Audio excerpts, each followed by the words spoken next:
Hello, ये देखिए ये सवाल पैरेलल वायर के बीच फोर्स पे एक बहुत अच्छा क्वेश्चन है। एक इनफाइनाइट वायर है, इनफाइनाइट वायर के बगल में एक लूप रखा हुआ है, रेक्टेंगल सॉरी स्क्वायर लूप, जिसका साइड है ए। ठीक है, उस स्क्वायर का दो वायर पैरेलल है, दो साइड पैरेलल है वायर के, इसलिए पैरेलल वाला सिस्टम में फिट बैठ जाता है। ध्यान दो इधर। ओके, ये क्वेश्चन हर कंपटीशन का कॉमन सा क्वेश्चन पूछा जाता है। ये लास्ट वाला पार्ट, अट्रैक्ट होगा या रिपेल होगा। ठीक है, लूप जो है, ये लूप वायर में अट्रैक्ट होगा या रिपेल होगा। डिस्टेंस दिया हुआ है, ये अगर मैग एक्स नॉट मान लेते हैं। ओके, इसको हम लोग दो तरीके से देखेंगे, एनर्जी मेथड से, फोर्स मेथड, दोनों मेथड से देखेंगे। इधर ध्यान दो, क्वेश्चन है कि force on each side. Okay, her side पे पहले 1 2 देखो, 1 2 इनफाइनाइट वायर के सेम डायरेक्शन वाला करंट है, यानी वो दोनों में अट्रैक्शन होगा। 1 2 में अट्रैक्शन होगा, ये बात समझ में आ रहा है। सेम डायरेक्शन है, यानी फोर्स ऑन 1 2 ऐसे है। ठीक है, ये और ये उल्टा डायरेक्शन है, तो क्या होगा, रिपल्सन। 3 4, तो तुम देख के बोलोगे F12 अगर ज्यादा है F34 से, तो क्या होगा, अट्रैक्शन या रिपल्सन। अट्रैक्शन होगा, लूप अट्रैक्ट हो जाएगा। और F12 अगर कम है F34 से, तो क्या होगा, रिपेल होगा। ओके, तो अब सवाल है कि दोनों में कौन अधिक है। F12 अगर निकालें तो पैरेलल वायर में पर यूनिट लेंथ फोर्स कितना होता है, mu naught by I naught, I by वो डिस्टेंस है एक्स नॉट, ये है पर यूनिट लेंथ, और उसका लेंथ खुद कितना दिया हुआ है, ए। ठीक है, F ऑन 3 4 क्या होगा, I naught I by x naught plus a, वो डिस्टेंस हो गया एक्स नॉट प्लस ए और इंटू ए। तो बताओ कौन अधिक कौन कम है, ये अधिक है, यानी नेट जो होगा, यानी नेट फोर्स ऑन लूप कितना हो जाएगा, F12 माइनस लूप पे नेट फोर्स आराम से निकल आएगा, और ये क्या होगा, एक्टर। ठीक है, बात समझ में आया। तो यही पूछा जाता है, अट्रैक्टेड होगा या रिपेल्ड होगा, कितना नेट फोर्स होगा, घटा दो नेट फोर्स आगे। ओके, ठीक है, तो ये है कहानी इसमें। यही करंट का डायरेक्शन उल्टा कर देते तो रिपेल हो जाता। अगर मान लो उसमें ऐसा करंट कर देते, ऐसा ऐसा, तो रिपल्सन ज्यादा होता, अट्रैक्शन कम होता, तो नेट क्या होता, रिपेल होता। क्लियर है,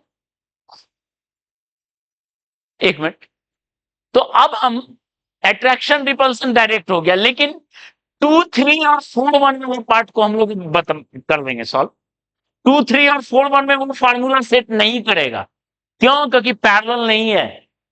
2 3 जो है इसके पैरेलल नहीं है, 4 1 इसके पैरेलल नहीं है, लेकिन खैर उससे नेट फोर्स को कोई फर्क नहीं पड़ेगा, क्योंकि अगर हम 2 3 वाले पे फोर्स देखें, देखो आप देखो, इसका फील्ड है ऐसा, फील्ड का डायरेक्शन है ऐसा, फील्ड का डायरेक्शन है ऐसा, देख लो इस तरफ ऐसा है। तो बताओ अगर हम पूरा देखें इस पे फोर्स कैसे होगा, फोर्स का डायरेक्शन बी है ऐसे, देखिए बी है ऐसे, 1 2 3 4 ऐसा था, इस पे तो F12 ऐसा था, ऐसा करंट था, तो इस पे 3 4 ऐसा था। ठीक है, इसमें देखते हैं ऐसा करंट है, तो L क्रॉस बी, F23 ऐसा है, और इसमें देखो तो छोड़ो, ठीक है, F23 और 41 कैंसिल आउट हो जाएगा, कैंसिल आउट हो जाएगा, उल्टा डायरेक्शन।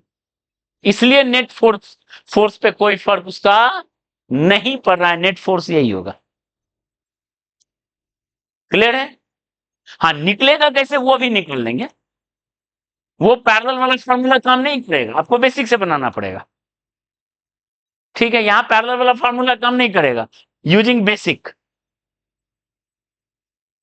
बाकी डायरेक्शन कैंसिल आउट हो रहा है, ये बात समझ में आ रहा है ना? क्लियर है? ओके, तो अभी हम लोग निकाल लेंगे 2 3 और 4 1 किससे होगा, इंटीग्रेट करके निकालना पड़ेगा। ऑब्वियस है, बी कांस्टेंट नहीं है, बी वेरी कर रहा है। ओके, बी वेरी कर रहा है तो निकल निकल जाएगा, निकाल देते हैं।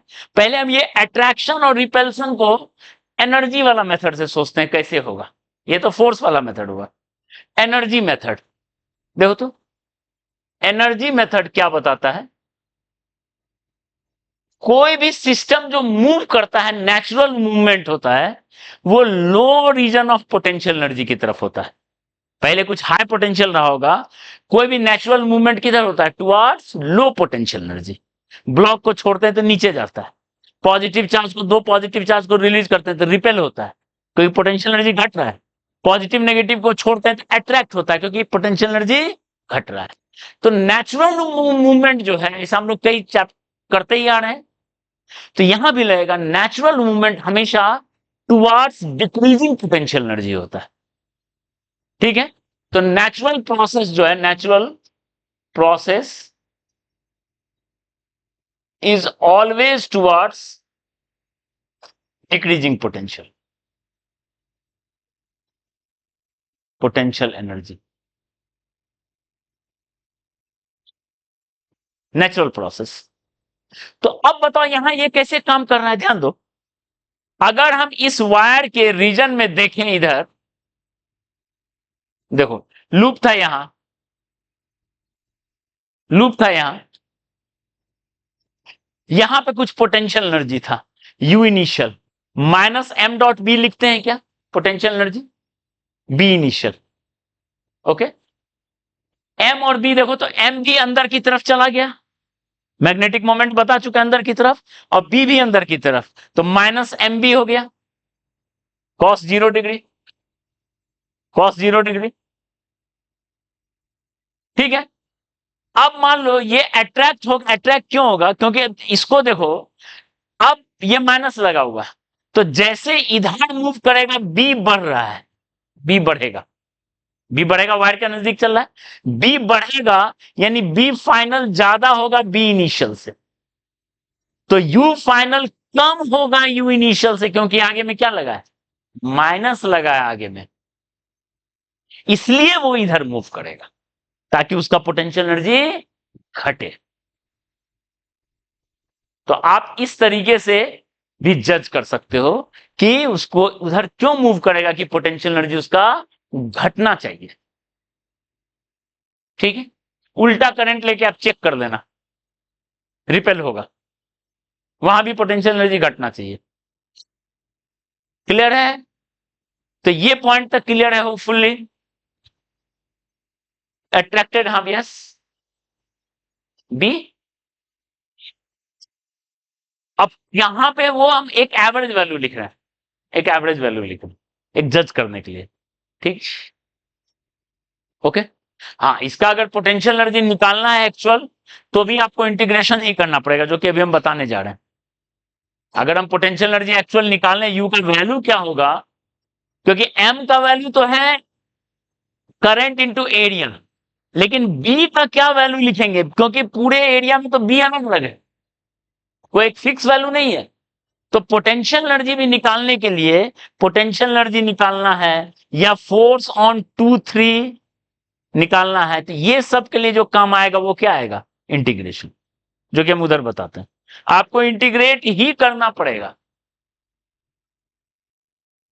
क्योंकि because magnetic field varies, very कर रहा है, वायर का मैग्नेटिक फील्ड कांस्टेंट नहीं होता है। ठीक है, तो अब हम निकाल देते हैं इधर।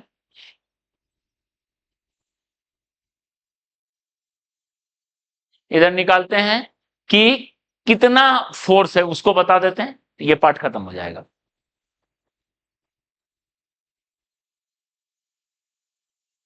ध्यान दो, पहले हम फोर्स निकाल लें। फोर्स कैसे निकलेगा, देखो आई नॉट है, ये वायर है 2 3, ठीक है। देखो ध्यान से, क्या करेंगे, यहां से x पे dx लेंथ का ले लेंगे,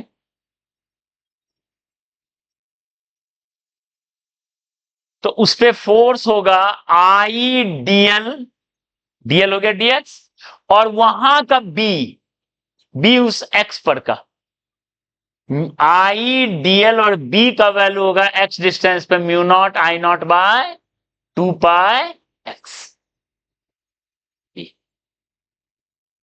ठीक है। अब टोटल फोर्स निकालना है आपको, तो इसको इंटीग्रेट करना पड़ेगा, म्यू नॉट आई बाय 2 पाई बाहर आ गया, dx बाय x, और x का वैल्यू x नॉट से, ये था x नॉट और उधर था x नॉट प्लस a, ठीक है। इसको इंटीग्रेट करोगे तो ln में आता है, आपको पता है आंसर, log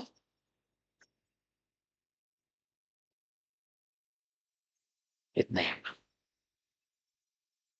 क्लियर है, इस तरीके से हम लोग निकालते हैं फोर्स, ओके, ठीक है।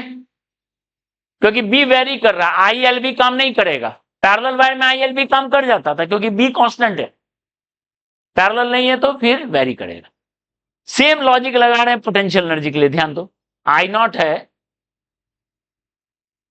अब बोलोगे एम, एम तो पूरा हो गया करंट इंटू एरिया, बी क्या लिखेंगे, बी तो वेरी कर रहा है, ठीक है। आपको निकालना है क्या, पोटेंशियल एनर्जी, ध्यान दो कैसे करेंगे। फिर से एक्स पे हम dx लेंथ का एक रेक्टेंगुलर स्ट्रिप लेंगे,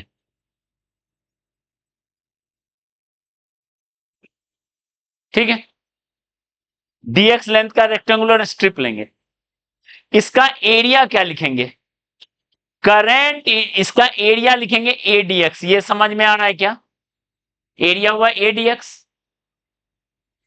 small potential energy minus DM dot B minus current into area, B का वैल्यू होगा mu naught I naught by 2 pi X cos 0 degree, क्योंकि करंट और मैग्नेटिक फील्ड दोनों एक तरफ है, सॉरी एम और बी दोनों एक तरफ है, ये पहले निकाल चुके हैं, कॉस 0 डिग्री, कॉस 0 डिग्री, ठीक है। तो ये आ गया mu naught I A by 2 pi D X by X, ये होगा पोटेंशियल एनर्जी, क्लियर है। तो टोटल पोटेंशियल एनर्जी में क्या करेगा, इसी को इंटीग्रेट करेंगे एक्स नॉट से एक्स नॉट प्लस, इस तरीके से हम लोग पोटेंशियल एनर्जी, ठीक है।